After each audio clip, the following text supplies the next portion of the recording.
Hello, नमस्कार। आज हम ज्योग्राफी पढ़ेंगे जिसमें हमारा टॉपिक है विश्व के प्रमुख द्वीप। विश्व का सबसे बड़ा द्वीप कौन सा है? ग्रीनलैंड। विश्व के सबसे बड़े द्वीप की स्थिति क्या है अर्थात कहाँ है? आर्कटिक सागर में।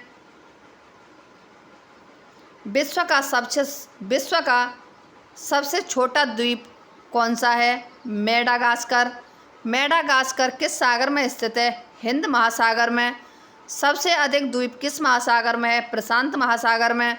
विश्व का सबसे बड़ा द्वीप कौन सा है? इंडोनेशिया। डियागो गार्सिया द्वीप किस सागर में स्थित है? हिंद महासागर में। हिंद महासागर का सबसे बड़ा द्वीप कौन सा है? बोर्नियो। सेशेल्स द्वीप कहाँ स्थित है? हिंद महासागर में। किस द्वीप को अग्निद्वीप के नाम से जाना जाता है? आइसलैंड। प्रशांत महासागर का चौराहा किस द्वीप को कहा जाता है? हवाई द्वीप। सैंडविच किस द्वीप का पुराना नाम है? हवाई द्वीप। जकार्ता किस द्वीप पर स्थित है? जावा। जापान का सबसे बड़ा द्वीप कौन सा है? होन्शु द्वीप। जापान का सबसे छोटा द्वीप कौन सा है? शिकोकू। किस द्वीप को इंडोनेशिया का हृदय स्थल कहा जाता है? जावा। एशिया का सबसे बड़ा द्वीप कौन सा है? बोर्नियो। भारत व बांग्लादेश के बीच विवाद किस द्वीप पर है? कच्चा द्वीप। जंजीबार तथा पेम्मा द्वीप किस देश के तट पर स्थित है? तंजानिया। माल्टा द्वीप किस सागर में स्थित है? भूमध्य सागर में। विश्व का दूसरा बड़ा द्वीप कौन सा है? न्यूगिनी द्वीप। न्यूगिनी द्वीप कहाँ स्थित है? पश्चिमी प्रशांत महासागर में। मिंडानाओ द्वीप किससे संबंधित है? फिलीपींस। जावा एवं सुमात्रा द्वीप किस देश में है? इंडोनेशिया। लूजोन द्वीप किससे संबंधित है? फिलीपींस से। भारत और बांग्लादेश के बीच विवाद का कारण बना दूसरा द्वीप कौन सा है? न्यू मूर द्वीप। भारत का सबसे बड़ा द्वीप कौन सा है? मध्य अंडमान। जापान का नागासाकी नगर किस द्वीप पर स्थित है? क्यूसी द्वीप पर। नॉर्वे के निकट स्थित छोटे छोटे द्वीपों को क्या कहा जाता है? स्फेरीगार्ड। भौगोलिक स्थल की आकृति।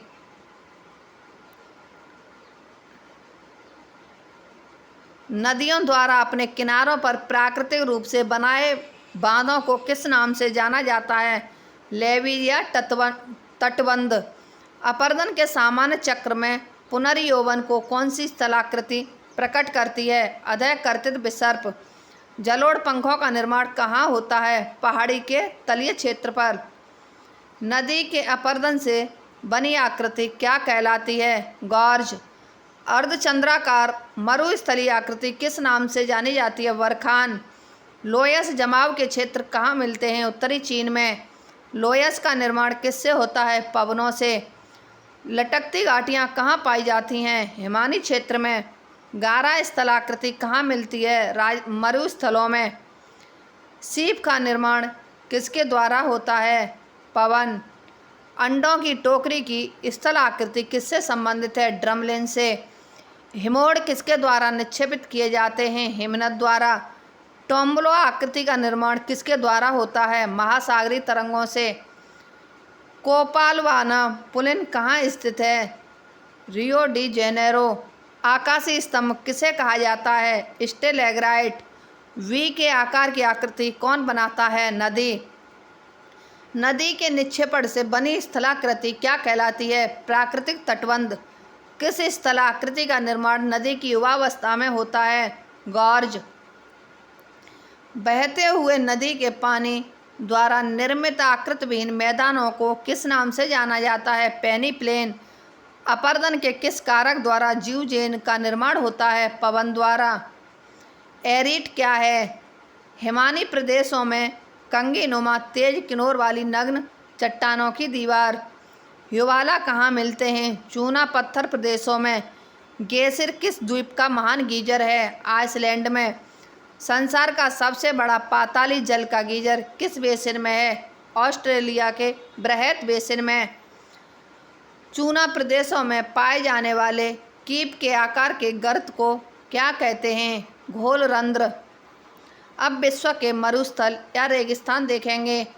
संसार का सबसे बड़ा मरुस्थल कौन सा है? सहारा मरुस्थल। दक्षिणी एशिया का सबसे बड़ा मरुस्थल कौन सा है? थार मरुस्थल। गोबी मरुस्थल कहाँ स्थित है? मंगोलिया में। नूबियन मरुस्थल कहाँ स्थित है? सूडान में। संयुक्त राज्य अमेरिका में कौन सा मरुस्थल फैला है? मोजेव में। कालाहारी मरुस्थल किस देश में स्थित है? बोत्सवाना में। विश्व के शीत मरुस्थलों को किस नाम से जाना जाता है? टुंड्रा।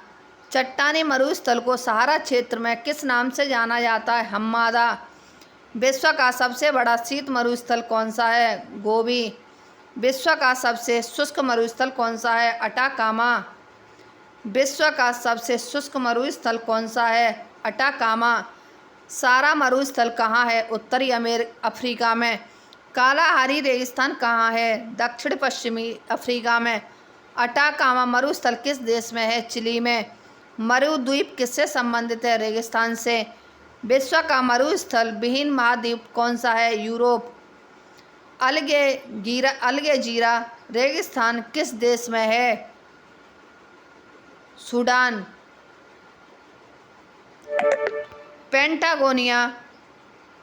पैटागोनिया मरुभूमि किस देश में है? अर्जेंटीना।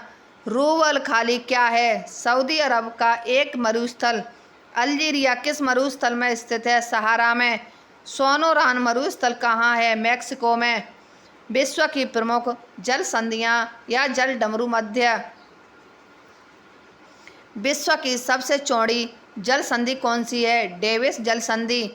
कौन सी जल संधि अंतर्राष्ट्रीय तिथि रेखा के समानांतर है? बेरिंग जल संधि। बेरिंग जल संधि किन दो स्थल भागों को अलग करती है? एशिया और उत्तरी अमेरिका। हॉर्मुज जल संधि किन दो देशों को अलग करती है? ईरान व ओमान। टारस जल संधि किसे अलग करती है? ऑस्ट्रेलिया एवं पापुआ न्यू गिनी को। पाक जल संधि किन देशों को अलग करती है? भारत व श्रीलंका। मलक्का जल संधि किन दो सागरों को जोड़ती है? अंडमान सागर व दक्षिणी चीन सागर। भूमध्य सागर व अटलांटिक महासागर को कौन सी जल संधि जोड़ती है? जिब्राल्टर की संधि। जल डमरू मध्य क्या है? दो सागरों को मिलाने वाली कड़ी। कौन सी जल संधि यूरोप को अफ्रीका से पृथक करती है? जिब्राल्टर की संधि। मलक्का जल डमरू मध्य किन दो सागरों को जोड़ता है? प्रशांत महासागर व हिंद महासागर। जिब्राल्टर की संधि किन देशों को अलग करती है? स्पेन व मोरक्को। इंग्लिश चैनल कहाँ स्थित है? इंग्लैंड और फ्रांस के बीच। 10 डिग्री चैनल किसे अलग करता है? अंडमान को निकोबार से। ग्रेट चैनल किससे पृथक करता है? ग्रेट निकोबार को सुमात्रा से।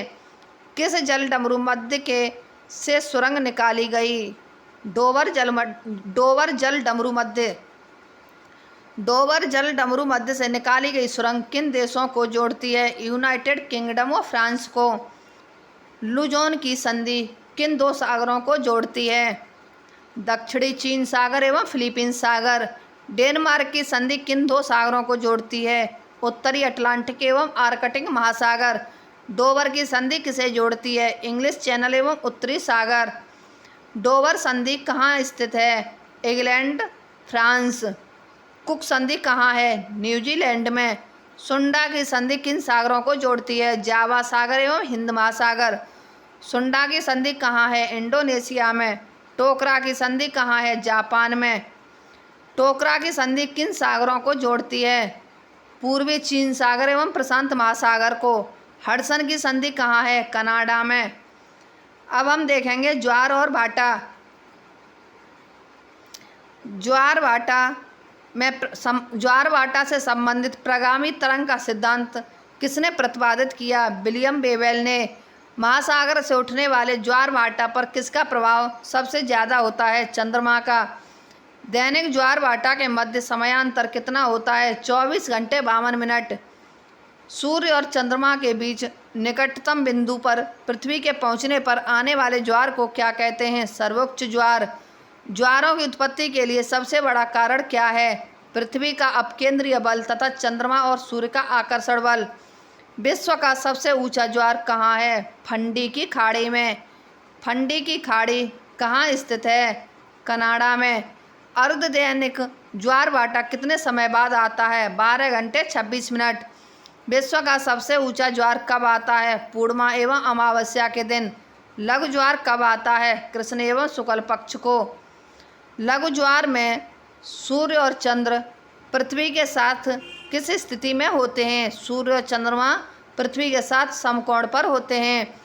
दीर्घ ज्वार या सर्वोच्च ज्वार में सूर्य, चंद्रमा और पृथ्वी किस स्थिति में होते हैं? सूर्य, चंद्रमा और पृथ्वी एक सीध में होते हैं। इसी के साथ ही हमारी आज की ये क्लास समाप्त होती है। हमारी अगली क्लास कल होगी। यदि हमारी ये वीडियो आपको पसंद आती है तो हमारे चैनल को लाइक, सब्सक्राइब, शेयर व कमेंट अवश्य करें। धन्यवाद।